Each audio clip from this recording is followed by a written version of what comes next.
आप लोगों का स्वागत है मेरे एक और वीडियो में। आज का जो टॉपिक होने वाला है जीके जीएस का वो है आईएमएफ यानी अंतर्राष्ट्रीय मुद्रा कोष। तो आज हम सब जानेंगे अंतर्राष्ट्रीय मुद्रा कोष के बारे में। तो चलिए पॉइंट वाइज शुरू करते हैं।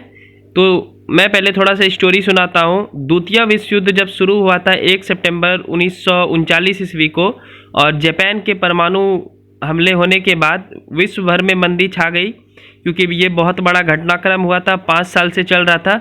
तब जाके पूरे विश्व ने एक प्लानिंग किया और जिसके तहत आईएमएफ और विश्व बैंक का गठन किया गया। ठीक है, तो एक छोटा सा ब्रीफ था कि द्वितीय विश्व युद्ध की समाप्ति के बाद आईएमएफ और वर्ल्ड बैंक की अवधारणा बनी कि अब एक संगठन ऐसा बनाया जाएगा जो कि नियंत्रण करेगा व्यापार पे, जो कि इकोनॉमिक रूप पे ध्यान देगा, गरीबी पे ध्यान देगा, शिक्षा पे ध्यान देगा। तो इस प्रकार में जो भी गरीब देश हैं उन्हें लोन प्रोवाइड करेगा।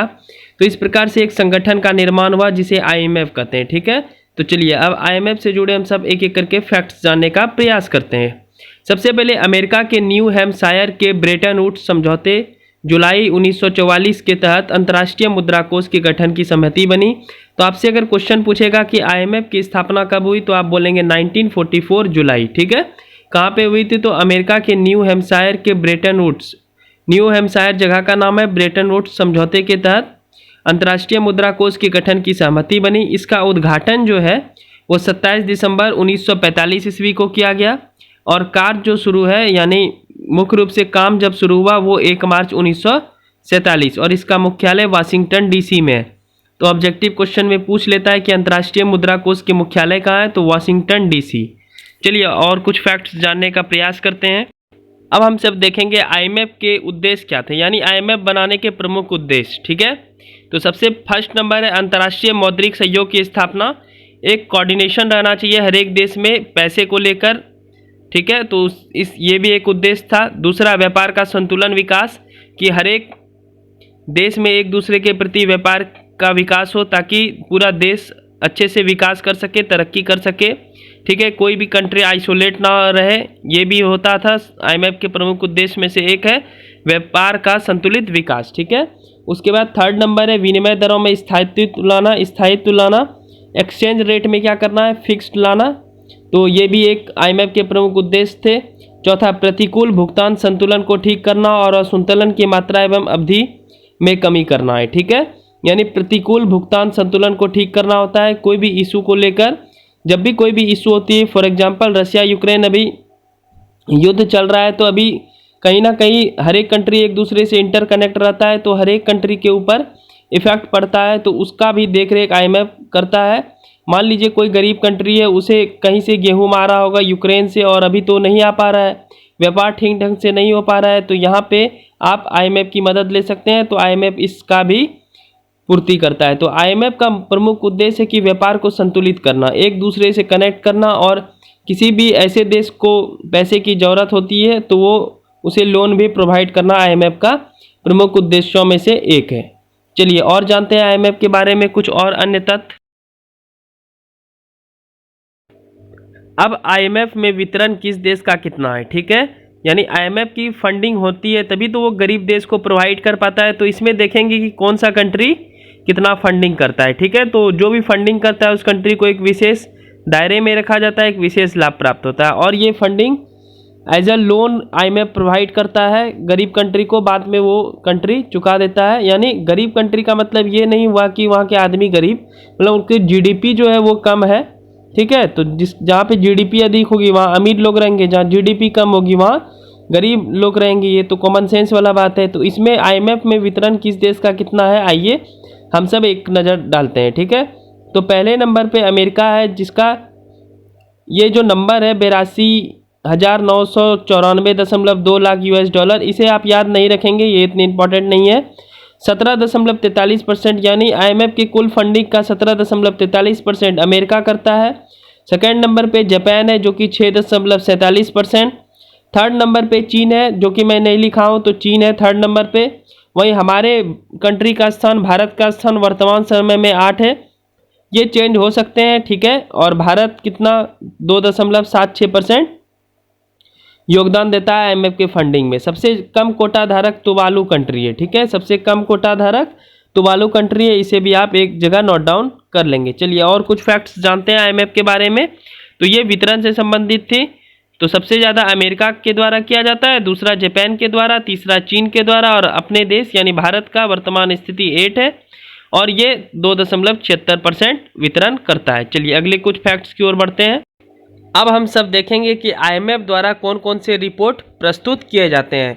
तो आईएमएफ द्वारा जारी रिपोर्ट, तो पहला number global financial stability report, इसे हिंदी में वैश्विक वित्तीय स्थिरता रिपोर्ट बोलते हैं। तो आपसे डायरेक्ट क्वेश्चन पूछ लेगा कि ग्लोबल फिनेंशियल स्टेबिलिटी रिपोर्ट कौन सी संस्था जारी करती है, तो आप बोलेंगे आईएमएफ और इसमें रैंक दिया जाता है जो भी हो, ठीक है। सेकेंड नंबर है वर्ल्ड इकोनॉमिक आउटलुक, तो ये तो बार बार क्वेश्चन रिपीट होता है कि वर्ल्ड इकोनॉमिक आउटलुक कौन सी संस्था द्वारा जारी की जाती है ये वाली रिपोर्ट, तो इसका आंसर हो जाएगा आईएमएफ, ठीक है। चलिए और कुछ फैक्ट्स की ओर बढ़ते हैं आईएमएफ के। अब हम सब देखेंगे कि आईएमएफ कोष का निर्माण यानी आईएमएफ की जो फंड होती है उसका निर्माण कैसे होता है। जब तक फंड नहीं होगी तब तक आप कैसे पैसे को प्रोवाइड कर पाएंगे, ठीक है। तो फंड भी आवश्यकता है। तो देखते हैं कि आईएमएफ कोष के निर्माण कैसे होता है, आईएमएफ के फंड के निर्माण कैसे होता है। तो आईएमएफ कोष के वित्तीयन का प्रमुख स्रोत कोटा होता है, ठीक है। सेकेंड नंबर आईएमएफ कोटे के आधार पर आवंटन किया जाता है जिसमें प्रत्येक देश को अपने कोटे का 25% स्वर्ण या डॉलर के रूप में जमा करना होता है, ठीक है। सदस्य देश के कोटे में परिवर्तन उनके अर्थव्यवस्था के रूप में होता है। जैसे जैसे किसी देश की अर्थव्यवस्था बढ़ती जाती है उसके कोटे की संख्या भी बढ़ती जाती है। और इसका मुख्य रूप से ये आप समझ लीजिए कि आईएमएफ की जो फंडिंग होती है इसका मतलब ये हुआ कि कोई अमीर देश जो है, जो रिच है, जिसका जीडीपी बढ़िया है, जिसके पास बहुत से संसाधन है, वो पैसे यहाँ पे आईएमएफ को देते हैं और आईएमएफ द्वारा गरीब देशों को एज ए लोन रूप से प्रोवाइड किया जाता है। तो इसका डिसाइड कैसे होता है, तो उसकी जीडीपी पे होता है, यानी प्रत्येक सदस्य देश जो है उसका कोटे में परिवर्तन उसकी अर्थव्यवस्था के अनुरूप होते रहता है, क्योंकि जैसे जैसे आप ग्रो करेंगे वैसे वैसे आपके कोटे में परिवर्तन होते जाएगा। अभी जैसे वर्तमान स्थिति में भारत की जीडीपी जो है वो बढ़ती जाएगी तो भारत के कोटे में भी परिवर्तन होता जाएगा और 25% स्वर्ण या डॉलर के रूप में जमा करना होता है। चलिए कुछ और फैक्ट्स देखते हैं आईएमएफ के बारे में। और ये जो मैं आपको बता रहा हूँ ये एज ए नोट्स बता रहा हूँ, ऐसा मैं अपने कॉपी में लिखता हूँ और ऐसे आप अगर फैक्ट्स रखेंगे तो काफ़ी ज़्यादा चीज़ आप एक बार में रिमेंबर कर लेंगे, याद कर लेंगे, जिससे आप एक ओवरव्यू आप समझ जाएंगे किसी भी चीज़ का, ठीक है। तो क्वेश्चन तो करना ही है, साथ साथ आपको एक थोड़ा डिटेल वाइज भी मैं बताते जाऊंगा जिससे आपको आसानी हो समझने में किसी भी चीज़ को। चलिए बढ़ते हैं आईएमएफ के कुछ और फैक्ट्स के साथ और आज आईएमएफ को अच्छे से हम सब फिनिश कर लेंगे जो भी है इम्पॉर्टेंट चीज़। और मैं जितना पढ़ाऊँगा वो बस महत्वपूर्ण है, एज ए आप नोट्स लीजिएगा, उसे आप नोट डाउन कीजिएगा और ताकि आपको एग्ज़ाम में आसानी से समझ में आए। मैं उतना ही लिख के पढ़ाता हूँ जो आपके एग्ज़ाम के लिए महत्वपूर्ण हो, ठीक है। चलिए अब मिलते हैं कुछ और फैक्ट्स के साथ, देखिए बने रहिए वीडियो में। कोटे का गणना निम्न आधार पर की जाती है, यानी आईएमएफ का जो कोटे की गणना है ये निम्न चीज़ पर डिपेंड करती है जो कि मैंने नीचे लिखा हुआ है, ठीक है। तो फर्स्ट नंबर हो गया जीडीपी। जीडीपी कितना परसेंट डिसाइड करता है, तो आधा यानी 50%। आर्थिक खुलापन 30%। आर्थिक खुलापन का क्या मतलब है कि कौन से देश दूसरे देश को व्यापार करने के लिए अपने मार्केट को देता है, ठीक है।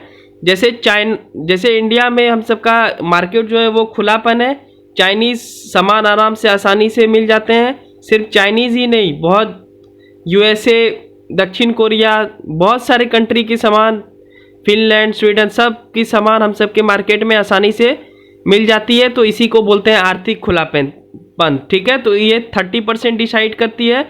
आर्थिक परिवर्तनशीलता, कभी कभी सरकार जो है वो ठोस कदम उठाती है तो परिवर्तन लाते रहती है, मतलब एक जो है रिलैक्स रहता है मार्केट, ठीक है। तो इसी को क्या बोला जाता है, आर्थिक परिवर्तनशीलता, यानी समय समय पर चेंज करना, मार्केट को सुचारू रूप से चलाने के लिए उसमें परिवर्तन लाना। तो ये डिसाइड करता है 15%। और अंतर्राष्ट्रीय रिजर्व 5%। एक वीडियो मैं अंतर्राष्ट्रीय रिजर्व पे भी बना दूंगा, छोटा सा वीडियो, बहुत लाभदायक होगा, तो वो आप समझ लेंगे। तो कोटे का निर्धारण निम्न ये 4 बिंदु प्रमुख है। जीडीपी 50%, आर्थिक खुलापन 30%, आर्थिक परिवर्तनशीलता 15% और अंतर्राष्ट्रीय रिजर्व 5%, ठीक है। चलिए लास्ट और कुछ फैक्ट्स को देखते हैं और फिर वीडियो को हम सब समाप्त करेंगे। चलिए आखिरी पड़ाव में हम सब आ चुके हैं आईएमएफ के। तो विशेष आहरण अधिकार यानी एसडीआर, स्पेशल ड्राइंग राइट क्या है, इसे समझने का हम सब प्रयास करते हैं। तो एसडीआर जो है आईएमएफ द्वारा जारी की गई एक नई मुद्रा है।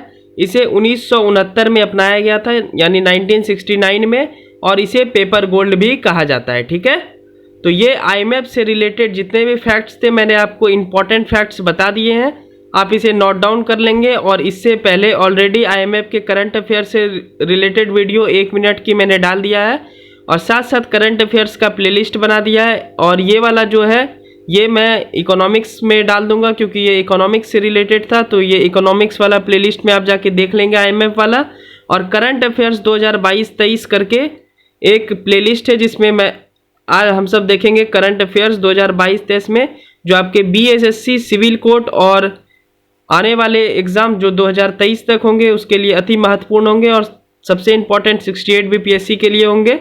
तो प्लेलिस्ट मैंने बना दिया है, उसमें डेली एक छोटा छोटा वीडियो करंट अफेयर्स का आएगा, वो अति महत्वपूर्ण करंट अफेयर्स हैं, उसे आप जरूर नोट डाउन करेंगे और उसे याद करने का प्रयास करेंगे। मेरी अगर कार्य आपको सराहनीय लगती है तो आप मेरे चैनल को सब्सक्राइब कर लें, और थोड़ी सी भी आपकी हेल्प हो पाती है तो प्लीज़ चैनल को सब्सक्राइब करें, दोस्तों के साथ शेयर करें, और ऐसी अच्छी अच्छी वीडियो मैं आपके सामने लाते रहूँगा। तो चलिए मिलते हैं नेक्स्ट वीडियो में, तब तक के लिए thank you so much, bye bye.